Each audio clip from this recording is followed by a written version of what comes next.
Assalamualaikum warahmatullahi wabarakatuh. Alhamdulillahi rabbil alamin. Al-qail fi qawlihi ta'ala, qul la as'alukum alaihi ajran illa al-mawaddata fil qurba. Wassalatu wassalam ala sayyidina Muhammadin sallallahu alaihi wasallam al-qail fi qawlihi sallallahu alaihi wasallam, inni tarikun fikum ma in tamassaktum bihi lan tadillu kitaballah wa itrati.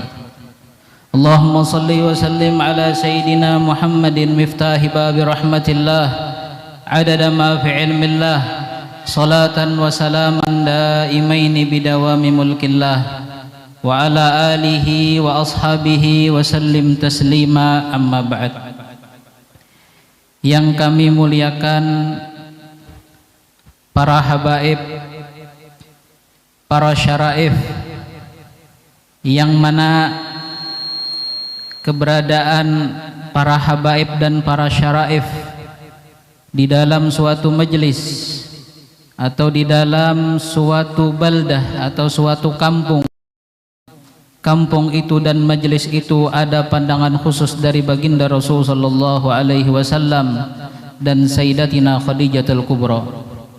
Wabil khusus yang ulun muliakan Al-Habib Abdul Hamid As-Segaf wa sahibul majlis akhina fillah Al-Habib Ibrahim As-Segaf wal Habib Mustafa As-Segaf wal Habib Abu Bakar Al-Attas wal Habib Nofal As-Segaf dan para habaib yang lainnya yang tidak bisa ulun sebutkan nama beliau satu persatu, namun tidak mengurangi ta'zim ulun kepada para habaib semua. Yang ulun muliakan para alim ulama, para guru-guru agama, para tokoh masyarakat dan hadirin dan hadirat yang dimuliakan Allah Subhanahu wa taala. Alhamdulillah, segala puji syukur kehadirat Allah Subhanahu wa taala yang telah menggiring kita, yang telah menghendaki kita untuk berhadir di acara Al-Hauliyah Al-Habib Salim As-Segaf, yang mana beliau adalah salah satu habaib dan tokoh masyarakat di Kintab sini, yang mana seperti Al-Habib Ibrahim sebutkan, beliau adalah orang yang sabar dan orang yang pemaaf dan selalu mengalah di dalam perkara-perkara beliau. Inda dzikri salihin tanzilur rahmah, kata para ulama, ketika disebutkan para orang-orang saleh maka turunlah rahmat. Maka la syak kita tidak meragukan lagi di majlis ini Allah Subhanahu wa taala menurunkan rahmat-rahmatnya. Mudah-mudahan Allah Subhanahu wa taala dengan kehadiran kita di majlis ini menjadikan kita orang yang cinta ahli baitin Nabi sallallahu alaihi wasallam dan menjadikan kita orang yang panjang umur di dalam taat kepada Allah Subhanahu wa taala dan mati husnul khatimah, amin amin ya rabbal alamin. Al-Imam Hujjatul Islam Al-Imam Al-Ghazali, ayah beliau itu dulunya sering hadir majlis.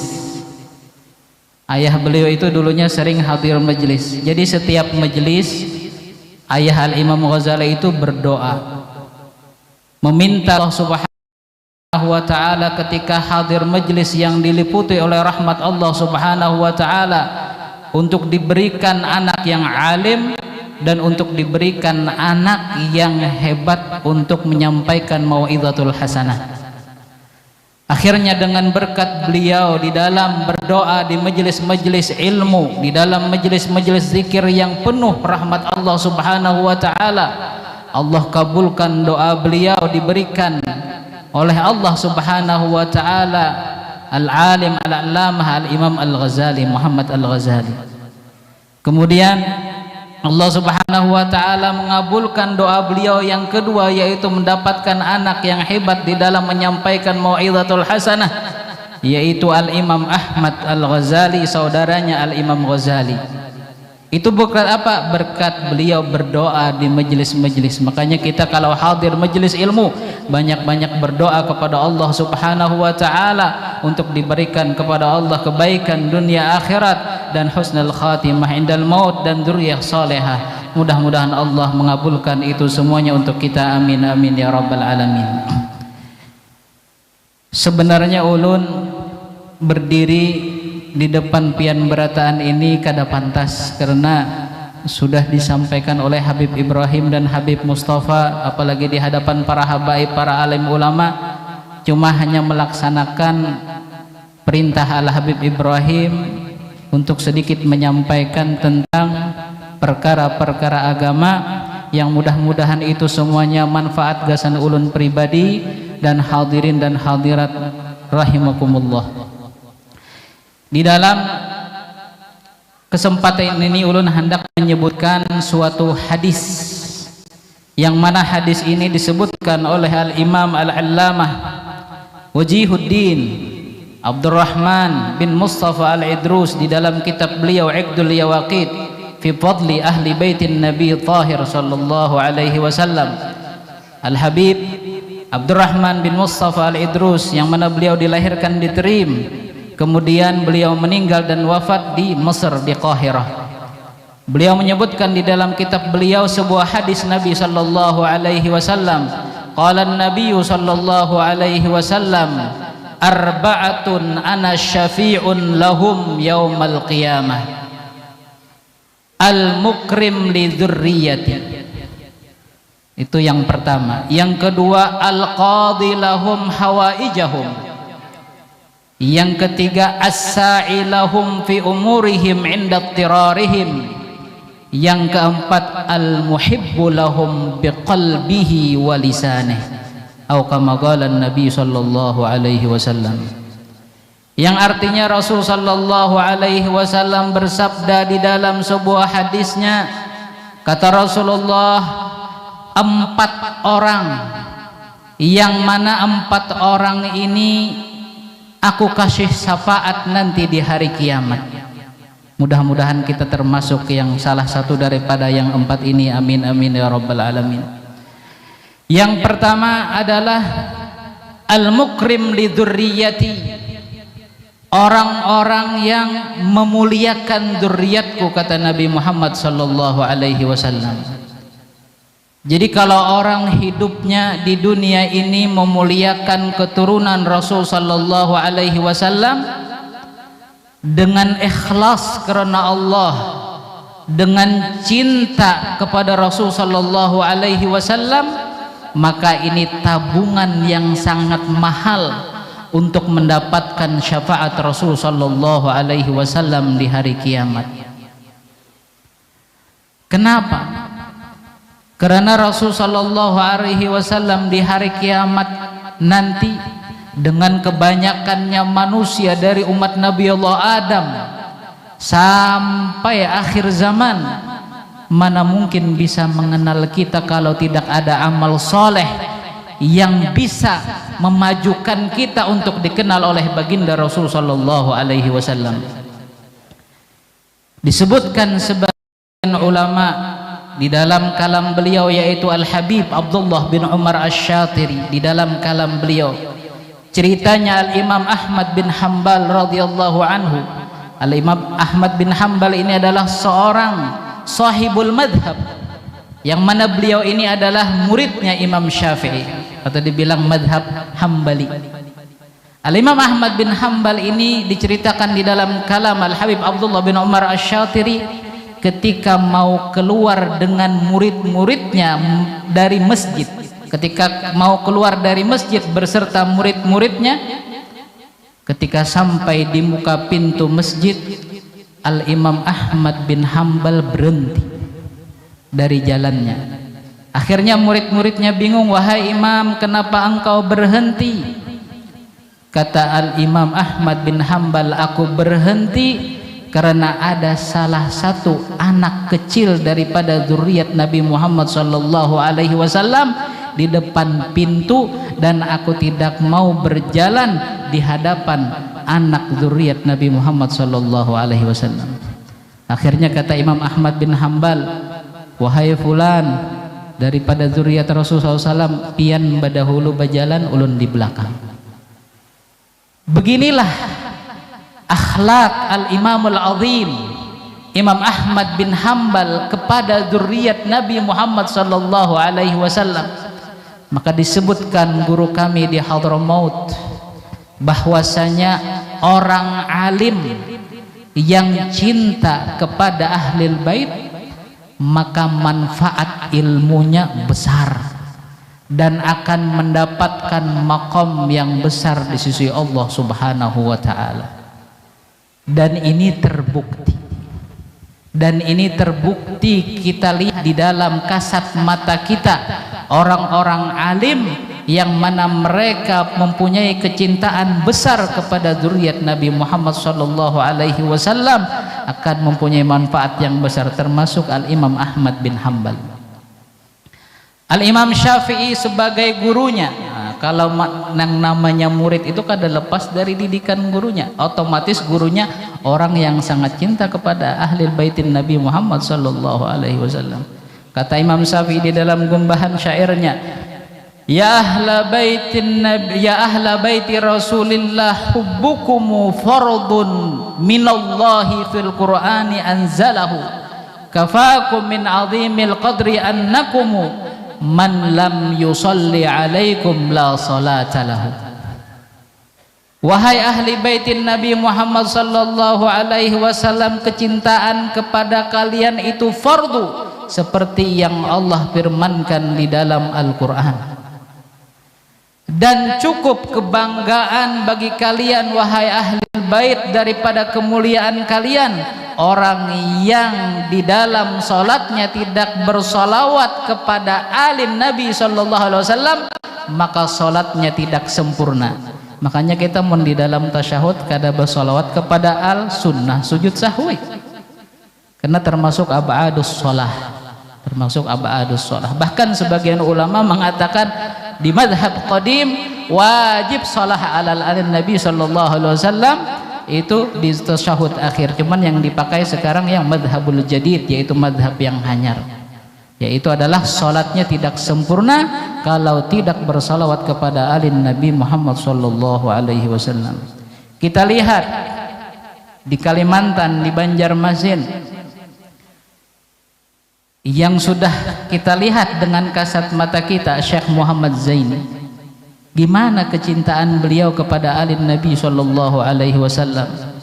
Belum pernah mendengar cerita bahwasanya ketika Allahyarham Syekhuna Habib Salim Asy-Syatiri datang ke rumah beliau, Habib Salim tidur di kamar beliau dan beliau tidur di luar kamar.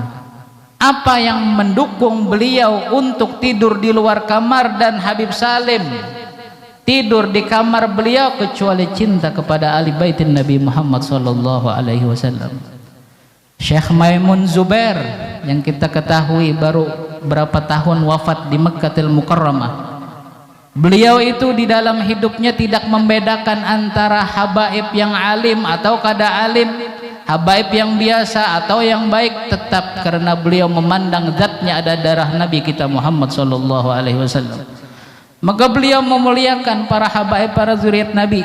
Kita lihat gimana wafatnya, gimana manfaatnya di Indonesia. Berapa banyak, berapa ribuan murid Kiai Maimun Zubair. Di mana wafatnya? Ketika melaksanakan ibadah haji. Di mana dikubur? Di Ma'la, di dekat Sayyidatina Khadijatul Kubra.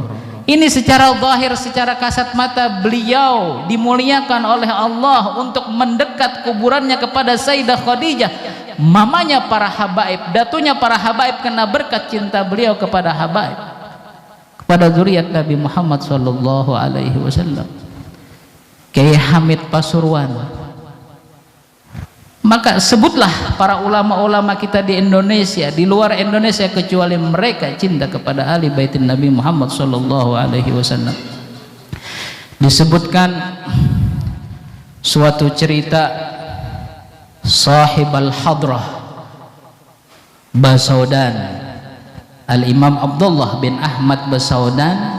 Ini adalah orang alim di Hadramaut, masyaikh daripada masyaikh. Salah satu habaib mengetuk pintu beliau di tengah malam. Tengah malam pian bertamu. Kira-kira kada waktu tamu kalau lah dikentuk pintu Syekh Abdullah bin Ahmad Basaudan di tengah malam, kemudian dibukakan pintu itu, diterima oleh beliau, tamu beliau, kemudian ditanya oleh Syekh Abdullah bin Ahmad Basaudan, pian siapa? Kata beliau, ulun adalah fulan bin fulan daripada zuriat Nabi Muhammad sallallahu alaihi wasallam. Dikasih makan, dikasih minum, dimuliakan, sampai ditawari sama Syekh Abdullah bin Ahmad Basaudan, bahasa kita nyebib pian ni lapah di perjalanan ulun urutakan. Syekh Abdullah bin Ahmad Basaudan orang yang alim, hakun mengurutakan zuriat Nabi sallallahu alaihi wasallam yang kalau secara ilmiah kada seperti Syekh Abdullah Basaudan, tapi itulah ilmu yang manfaat. Ilmu yang manfaat adalah yang mengajarkan seseorang untuk takut kepada Allah, untuk cinta kepada zuriat Nabi Muhammad sallallahu alaihi wasallam, bukan sombong, bukan gengsi. Akhirnya kata Habib itu, yang lapah itu lain ulun, nang lapah itu himar, tunggangan ulun tuh yang lapah ulun berbuat di himar aja, yang lapah tuh batisnya himar, batisnya keledai tunggangan tuh. Nah kena menpian hendak mau urutakan batis himar tuh aja, dengan minyaknya diurutakan batis himar tadi. Syekh Abdullah bin Ahmad Basaudan sahibul hadrah, yang dibaca hadrahnya. Akhirnya selesai sidin memijati keledai Syekh Abdullah Basaudan, Syekh Habib tadi, tunggangan Habib tadi. Akhirnya pada malam hari Syekh Abdullah Basaudan tidur dan termimpi baginda Rasul sallallahu alaihi wasallam. Kata Rasulullah, artinya sidin, Rasulullah sangat himung dan gembira dan senyum dengan Syekh Abdullah bin Ahmad Basaudan karena telah memuliakan keturunan baginda Rasul sallallahu alaihi wasallam. Kata Rasulullah, wahai Syekh Abdullah Basaudan, aku mendoakan, kata Rasulullah, engkau mendapatkan makam yang tinggi. Dengan berkat itu pada malam itu pula Syekh Abdullah Basaudan berapa makam keauliaan ditembus Syekh Abdullah Basaudan, naik makan beliau dengan berkat memuliakan itu. Akhirnya pagi-pagi hari Syekh Abdullah Basaudan cerita dengan Habib tadi. Habib, ulun tadi malam temimpi Rasul sallallahu alaihi wasallam dan sidin himung dan sidin gembira karena ulun memuliakan pian. Habibnya terkajut, sampai keitunya kah Rasulullah memperhatikan lawan ulun yang jauh dengan ilmu, yang jauh dengan akhlak para aslafnya, para salaf-salafnya. Akhirnya Habib itu kembali kepada jalan para salafnya dengan berkat kejadian tadi malam dengan Syekh Abdullah bin Ahmad Basaudan. Begitulah hikmah yang Allah inginkan, begitulah hidayah yang Allah inginkan kepada seseorang, tidak tahu tempat dan tidak tahu waktu. Kalau sudah datang waktunya Allah mengasih hidayah, maka itulah keberuntungan bagi seseorang. Makanya kita setiap sholat itu banyak-banyak minta hidayah, istiqomah, selalu istiqomah dalam mencintai ahli baitin Nabi Muhammad sallallahu alaihi wasallam. Apalagi kita wayah ini di zaman fitnah, tahu aja pian berataan sudah ya, kalau lah kada usah disebutkan, tahu aja dah berataan di zaman fitnah. Minta sama Allah mudahan kita selalu istiqamah di dalam mahabbah kepada ahli baitin Nabi Muhammad sallallahu alaihi wasallam. Yang kedua, al-qadi lahum hawaijahum, orang yang mempunyai tabungan untuk mendapatkan syafaat Rasulullah, orang yang menunaikan hajat ahli baitin Nabi Muhammad sallallahu alaihi wasallam. Akan aja misalnya ada satu habaib, misalnya umur 15 tahun atau umur 18 tahun, datang ke kita, kita bisa mengaji, Ustadz ajari ulun mengaji, itu tabungan ganal kesampian untuk menghadap Rasul sallallahu alaihi wasallam. Walaupun kita guru TPA, tapi yang kita ajari siapa?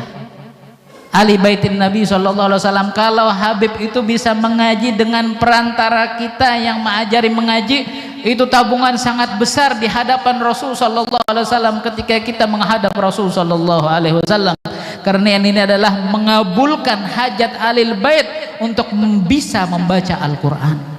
Jadi kita hajat itu jangan hanya hajat masalah harta, hajat itu perkara agama pun bisa. Ada salah satu habaib datang, misalnya ulun hendak belajar fikih, hendak belajar agama, hendak belajar tasawuf. Kita tahu, kita ajari tanpa ada perhitungan, dengan pandangan itu adalah tabungan kita untuk mendapatkan syafaat Rasul sallallahu alaihi wasallam. Yang ketiga, as-sa'ilahum. As-sa'ilahum, orang yang berusaha untuk ahlil bait di dalam perkara ahlil bait ketika mereka di dalam kesusahan. Nah, ini disebutkan Imam Al-Alim Syekh Ramadan Buti. Beliau menyebutkan suatu cerita, yang mana cerita ini disebutkan di dalam kitab At-Tawwabun, orang-orang yang bertobat kepada Allah Subhanahu wa taala. Ada seorang syarifah yang hidup di Balakh. Balakh itu tempat dekat Samarkand, mungkin daerah Rusia sana. Kada tahu juga, kada pernah ke sana ulun. Artinya Balakh, daerah Balakh ini adalah satu syarifah hidup dengan suaminya dan anak-anaknya. Akhirnya syarifah itu berjalan waktu, yang suami meninggal. Yang suami meninggal dunia. Ketika yang suami meninggal dunia, otomatis syarifah ini harus memakani anaknya, untuk berusaha mencari usaha, mencari rezeki untuk memakani anak-anak beliau. Tapi syarifah ini melihat di kampung Balakh ini tidak ada usaha yang bisa membantu beliau untuk mencari rezeki. Akhirnya beliau pergi ke perkampungan Samarkand. Ketika beliau pergi, syarifah ini ke perkampungan Samarkand, awal masuk di perkampungan Samarkand itu ada sebuah masjid.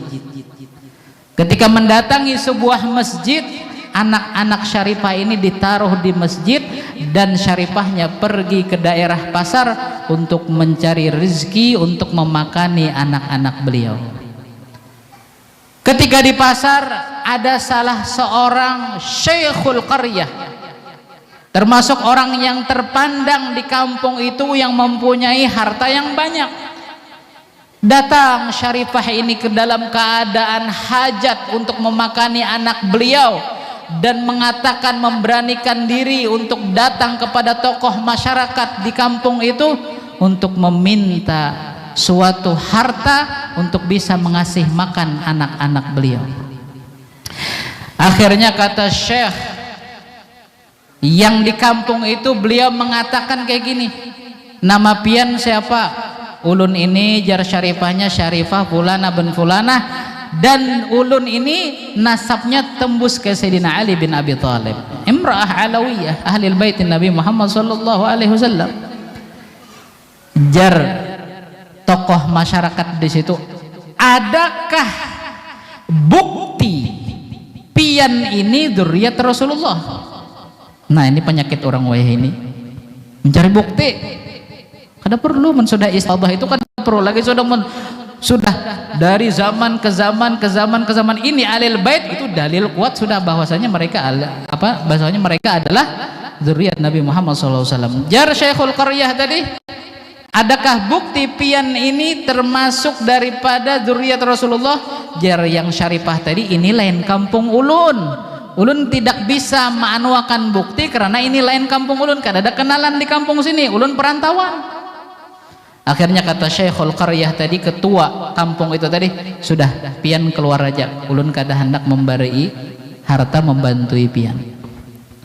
Miskin syarifah ini dengan hati yang sakit, harapan untuk mendapatkan harta memakani anak sidin, tapi bulik kada dapat apa-apa. Akhirnya ada suatu di kampung itu, ada suatu berjalan di kampung lain, dan ada seseorang, yang mana seseorang ini orang Majusi,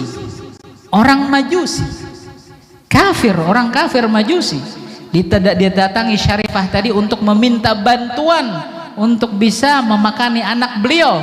Kata orang kafir Majusi tadi, tanpa ada pertanyaan dan lain sebagainya, langsung Syarifah itu tadi dibantu, dikasih makan, dibawa ke rumah, dikasih pakaian anak-anak beliau.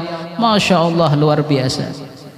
Malam harinya ketua kampung yang muslim tadi nang kada memberi bantuan tadi temimpi lawan Rasul sallallahu alaihi wasallam. Temimpi ini orang-orang bahari ini satu mat banar temimpi lawan Rasulullah. Ada nang ditagur, ada nang dikasih kabar gembira. Oh ya ini wallahu alam, jarang kita temimpi Rasulullah, kebanyakan hijab dan dosa nang kita gawi. Akhirnya orang kita kada dapat bermimpi dengan Rasul sallallahu alaihi wasallam. Akhirnya jar Syekhul Qaryah, aku temimpi sidin kaan al-qiyamah qamat, hari kiamat itu seakan-akan terjadi di mimpi itu. Orang-orang pada minta syafaat kepada Rasulullah, ya Rasulullah ulun banyak dosa, minta syafaat lawan pian. Sampai giliran ketua kampung tadi yang muslim tadi yang kada membantu Syarifah tadi, ya Rasulullah ulun minta bantuan lawan pian, minta syafaat, ulun umat pian ya Rasulullah, ulun umat pian. Ya Rasulullah, apakah ada bukti ikam umatku? Ingat kejadian lawan Syarifah tadi, menanyakan apakah ada bukti pian zuriat Rasulullah. Ketika dimimpi ya Rasulullah, apakah ada bukti ikam daripada umatku? Terdiam langsung. Akhirnya bangun orang tadi, orang yang ketua kampung tadi, dan taubat kepada Allah Subhanahu wa ta'ala, mencari Syarifah tadi kemana-mana. Akhirnya kata orang kampung, itu Syarifah ada di rumah orang Majusi. Akhirnya orang Majusi tadi mendatangi Syekhul Qaryah tadi mendatangi ke rumah orang Majusi dan menanyakan tentang Syarifah itu tadi. Kata orang Majusi, ada Syarifah di rumah kami, alhamdulillah kami bantu dan lain sebagainya. Kata ketua kampung tadi, apakah kamu mau memberikan Syarifah ini kepadaku dengan bayaran 1000 dinar? Wallah, kata orang Yahudi, ente kasih lebih dari peta itu, anak kada mau, karena adalah Syarifah, yaitu zuriat Nabi SAW. Mimpi yang ente mimpi pada malam tadi, anak juga mimpi. Anak juga ditemui oleh Rasul sallallahu alaihi wasallam, dan aku tadi malam seluruh orang rumahku ini dengan berkat masuknya Syarifah ini di rumah, kami semua masuk Islam, mengucapkan syahadatu an la ilaha illallah Muhammadur Rasul sallallahu alaihi wasallam. Begitu orang yang mengabulkan, membantu para syaraif ini atau para habaib ini adalah ada pandangan khusus bagi Rasul sallallahu alaihi wasallam. Yang terakhir adalah orang yang cinta kepada mereka dengan hati dan lisannya. Artinya apa? Cinta tulus karena Allah, bukan hanya di hati saja, di lisan mencaci, itu kada cinta. Atau lisan cinta, hati kada cinta, tidak bisa. Harus kedua-duanya mencintai zuriat Nabi Muhammad SAW, lisannya dan hatinya mencintai zuriat Nabi Muhammad SAW. Mudah-mudahan Allah Subhanahu wa ta'ala mengampuni segala dosa-dosa kita, menjadikan kita orang-orang yang cinta kepada ahli baitin Nabi Muhammad SAW, dan menjadikan kita orang-orang yang dipandang oleh Rasul SAW, dan mendapatkan syafaat Nabi kita SAW, dan masuk surga tanpa hisab, berkumpul dengan Nabi SAW dan para aslafun as-salih. Wassallallahu ala sayyidina Muhammadin wa ala alihi wa sahbihi wasallam. Walhamdulillahi rabbil alamin. Ulun salah khilaf mohon maaf, wabillahi taufiq wal hidayah. Assalamualaikum warahmatullahi wabarakatuh. Masyaallah ya.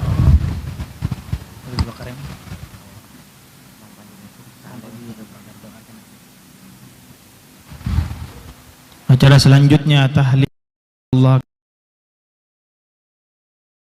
oleh Al-Habib Rifagi bin Saleh As-Segaf, dan doa akan dilanjutkan oleh Al-Habib Abu Bakar bin Salim Al-Attas.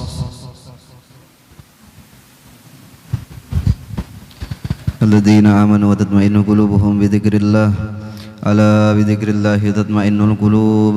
Abdul dzikri fa'lam annahu la إله إلا الله لا إله إلا الله لا إله إلا الله سيدنا محمد رسول الله لا إله إلا الله لا إله إلا الله لا إله إلا الله لا إله إلا الله لا إله إلا الله لا إله إلا الله لا إله إلا الله لا إله إلا الله لا إله إلا الله لا إله إلا الله لا إله إلا الله لا إله إلا الله